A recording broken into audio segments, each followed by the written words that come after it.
Тэгэхээр энэ ямар дарс вэ гэхээр Германы Rheingau мужийн Rüdesheim хотын Josef Leitz гэдэг үйлдвэрийн Rüdesheimer Drachenstein гэдэг дарс 2016 оны vintage.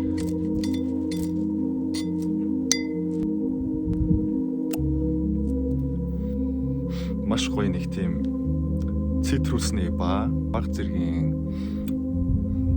ийм зүгийн балтай тэгээд ихүн бензиний юм шиг петрол гэж ерөнхийдөө нэрлэдэг. Яагаад тийм бэ гэхээр эрдэслэг тэр амт үнэр юм ингээд удаан хугацаанд насчаад ирэхээр ийм үнэрийг гаргадаг. Нэгдүгээр та хоёрдугаарт ер нь бол та дүнгийн ч гэсэн бас харж байгаа. Нилээн ийм гүн шар өнгөтэй болсон байгаа.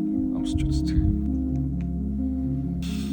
Эсэглэн хэрнээ тааламжтай эсэглээ. Яагаад тэгэхээр дарсны одоо энэ нөгөө нэг эсэглэн амт нь бол удах тусмаа ингээд дарсандаа илүү сайн шингэж өгдөг.